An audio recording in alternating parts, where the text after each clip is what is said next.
नमस्कार, लोक महाराष्ट्र माझामध्ये आपले स्वागत आहे। संपादक बळीराम बोडकेसह चंद्रपूर जिल्हा प्रतिनिधी अभिमन्यू चव्हाण यांचे बातमीपत्र पहा पुढील बातम्या। नमस्कार, my name is Pooja Sonwar. I am from Maharashtra. We are celebrating Raksha Bandhan as a win big family of India. Meeting the Honorable President of India, it's my special moment of my life. Chandrapur 365 दिवस चालणाऱ्या शाळेतील विद्यार्थी बांधणार राष्ट्रपती महामहिम द्रौपदी मुर्मू यांना राखी।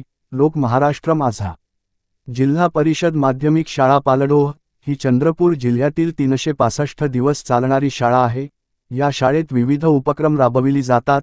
क्रीडा, सांस्कृतिक विविध नव उपक्रम राबवत ही शाळा राज्यभरात ओळखली जाते। या शाळेचे वैशिष्ट्यपूर्ण उपक्रम म्हणजे ही शाळा एकही सुट्टी न घेता वर्षभर चालू असते। चंद्रपूर जिल्ह्यातील 365 दिवस चालणारी शाळा म्हणून या शाळेची विशेष ओळख आहे। दिनांक 9 ऑगस्ट 2025 ला देशभर रक्षाबंधन हा सण साजरा केला जाणार आहे। त्यात हा सण जिल्हा परिषद माध्यमिक शाळा पालडोह येथील विद्यार्थ्यांसाठी खास ठरणार आहे। महाराष्ट्रातील 2 जिल्ह्यातील शाळा महामहिम राष्ट्रपती भवन येथे राष्ट्रपती यांना बांधणार राखी। पालडोह या शाळेतील एकूण 5 मुली कुमारी दिव्यांका, कुमारी पूजा सोनवळे, कुमारी पायल चव्हाण, कुमारी माधुरी रुंजे, कुमारी प्रतीक्षा आयतवाड व शाळेचे मुख्याध्यापक श्री राजेंद्र परतेकी असे एकूण 6 जण या सोहळ्याला दिल्ली येथे राष्ट्रपती भवन येथे हा रक्षाबंधन सोहळा देशाच्या माननीय महामहिम राष्ट्रपती याच्या सोबत साजरा करणार आहेत। महाराष्ट्रात एकूण 36 जिल्ह्यातून 2 जिल्ह्याला मान मिळाला आहे। त्यात चंद्रपूर जिल्हा या सोहळ्याचा साक्षीदार होणार आहे। त्यात चंद्रपूर जिल्ह्यातील अतिदुर्गम बहुल आदिवासी क्षेत्रातील जिवती तालुक्यातील पालडोह जी शाळा 365 दिवस चालणारी शाळा म्हणून ओळखली जाते, जी मागील 12 वर्षापासून हा उपक्रम शाळेचे मुख्याध्यापक श्री राजेंद्र परतेकी सर सातत्याने चालवत आहे।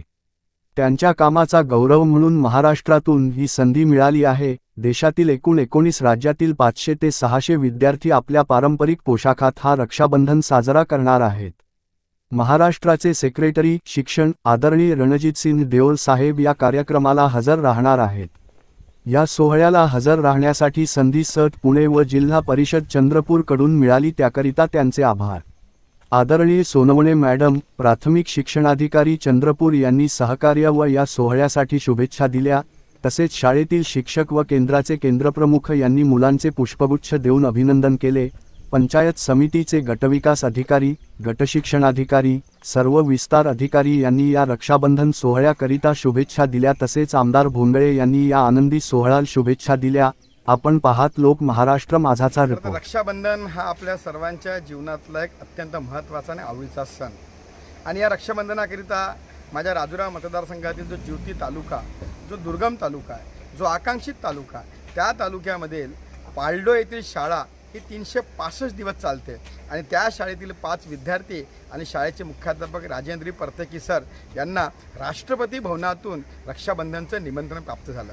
खरं तर हा आम्हा राजुरावासियांसाठी, राजुरा मतदारसंघासाठी अत्यंत आनंदाचा क्षण आहे। महाराष्ट्रातून फक्त 2 शाळांची निवड झाली आणि ते पुणे आणि दुसरे चंद्रपूर आणि चंद्रपूरमधून आमच्या जिवती तालुक्यातील 365 दिवस चालणाऱ्या पालडोमधील माझ्या छोट्या छोट्या भगिनी या उद्या राष्ट्रपती भवनात जात आहे आणि निश्चितच राष्ट्रपती महोदयांना राखी बांधून त्या राखीचा उत्सव साजरा करणार आहे। आणि म्हणून मी माझ्या मातीनं आमच्या 5ही भगिनींचं मनापासून अभिनंदन करतो, त्यांना शुभकामना देतो। आणि शाळेचे मुख्याध्यापक राजेंद्रजी परतेकी सर गेल्या अनेक वर्षापासून पालडोमध्ये 365 दिवस शाळा त्या ठिकाणी चालवतात आणि निश्चितच त्यांच्या माध्यमातून त्या भागातील विद्यार्थ्यांना एक चांगले शिक्षणाचे धडे त्या ठिकाणी मिळत आहे। मी राखी पौर्णिमेच्या दिवशी राष्ट्रपती भवनामध्ये राखी बांधणाऱ्या माझ्या 5ही भगिनींचं मनापासून अभिनंदन करतो। त्यांना सर्वांना राखी पौर्णिमेच्या खूप खूप शुभकामना देतो। आपण पाहत आहात लोक महाराष्ट्र माझाचे बातमीपत्र। पुढील बातम्यासाठी चॅनलला लाईक व सबस्क्राईब करा। धन्यवाद।